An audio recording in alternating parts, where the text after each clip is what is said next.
எந்த திசையை பார்க்க நீட்டினாலும் சரி என் விரல் பட்ட இரமெல்லாம் வெந்து உருகி சாம்பலா போனுங்கிற எரியக்கூடிய வரத்தை வாங்க போறேன். ஆண்டவன் பகவான்கிட்ட வாங்க போறேன். என் எதிரிகள் எல்லாம் ஜெயிக்க போறோம். ஜெயிக்க போறோம்னு வல்லரக்கன் சொன்னா. அப்பந்தான் பார்த்தால் பவளக்கண்ணி என்னங்க ஏங்க உங்களை ஏய்யா அப்படி என்னமோ உங்களை வேண்டாம் விருப்ப ஏதோ பேசிட்டேன். எது மனசுல வைக்காதீங்க. இப்பேற்பட்ட உயர்ந்த வரத்தை வாங்கக்கூடிய தன்மை உடையவர்னு தெரிஞ்சா உங்களை நான் அப்படி பேசியிருப்பேனா? மாட்டோம்ல. 4 அடி அடிச்சுட்டு ஐயா அப்படின்னு சொன்னா கொஞ்சத்துக்கு அந்த வழி கேட்குமா? அப்பந்தான் ராஜன் வல்லரக்கன் பார்த்தான். அவன் இடத்திலே மனைவி பவளக்கண்ணி சொன்னான், மன்னவா வரத்தை வாங்கக்கூடிய பொறுப்பு தான் உம்முடையது, உங்களை சேர்ந்தது. அதனை கொண்டு எப்படி அரசு என்கிற திட்டம் என்னுடையது. நல்ல சொல்லுமா அப்படி சொல்லு. ஆனா பிறந்த ஆம்பளை வேணா கொதிக்க வெயில. ஐயா நல்லா கேளுங்க. ஆனா பிறந்த ஆம்பளை வேணா கொதிக்க வெயில வேலைக்கு போயிட்டு வாரது மட்டும்தான் அவள் வேலை. சம்பளத்தை கொண்டு வந்து அந்த அம்மாட்ட கொடுத்துடணுமா? அவங்க எப்படி செலவு பண்ணுவாங்களோ அதை அவங்க பார்த்துக்கணும். ஏன்னா பக்கத்து வீட்டில் ஐயா சென்ட்ரல் கவர்மெண்ட் ரயில்வேல வேலை பார்ப்பாரு. அந்த அம்மா ஒரு 10,000 ரூபா 12,000 ரூபாய்க்கு பட்டுப்புடம் எடுத்துருப்பாங்க. நம்ம கூலி தொழில் நம்ம என்ன செய்யணும்? தகுதிக்கு தகுந்தவாறு எடுக்க வேண்டியதானே. அப்படி சொல்லுங்க. ரூபாய்க்கு 2 ஆடி தள்ளுபடி. ரூபாய்க்கு 2 கர்ச்சிப்பு கூட தர மாட்டாங்க. விலைவாசி அந்த லெவலில் போயிட்டு இருக்கு. அவன் அந்த அம்மா இருக்காங்கன்னா அவங்க வீட்டில் சென்ட்ரல் கவர்மெண்ட் ரயில்வேல வேலை பார்க்காங்க. ரைட்டு. நம்ம கூலி தொழிலாளி தச்சு வேலைக்கு போனால் 800 ரூபாய்க்கு மேலே சம்பளம் தர மாட்டாங்க. 700 ரூபா தான். அது 7 மணி வரைக்கும் 8 மணி வரைக்கும் பார்க்க வேண்டியிருக்கு.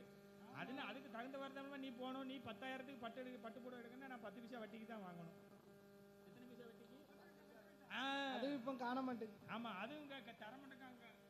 அப்பந்தான் பார்த்தான், உன் திட்டு என்னம்மா?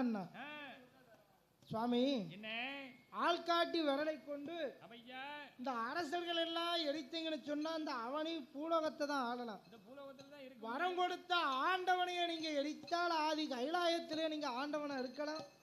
நீங்க பகவானாக இருந்தால் உங்க மனைவி பவளக்கண்ணி நான் உங்க பக்கத்துல பார்வதியா வந்து உட்கார்ந்து இருப்போம். கைலாசம் எப்படி சாம்பிராணியா மணத்துரும். என்னங்க சீக்கிரமா போய் வரத்தை வாங்கிட்டு வாங்கண்ணா. உட்காருங்க. அப்பந்தான் பார்த்தா என்ன வல்லரக்கன் மனைவி சொல்லே மந்திரம். நல்ல படம் கேட்டா உருப்பிட்டுருவோம்.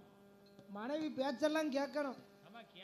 நல்லது சொல்லும் போது கேட்டா அது நியாயமா இருக்கும். சரி கெட்டது சொல்லும்போது இந்த காதல வாங்கி அந்த காதல விட்டுரும். நீ சொல்லி நான் கேட்க மாட்டேன்னு சொன்னா அப்புறம் வீட்டுல சோறு கிடைக்காது. அதாவதுன்னு கட்டிய மனைவி இடத்துல விட்டு கொடுத்து போறதை பத்தி தப்பு இல்லை. அந்த அம்மாட்ட விட்டு கொடுத்து போறேன்னா அடுப்படியில சுட சாப்பாடு நேரத்துக்கு நேரம் கிடைக்கும். அந்த அம்மாட்ட விட்டு கொடுத்து போல கடையில துட்டு கொடுத்தாலும் வரிசையில் நின்று தான் சாப்பிடும்.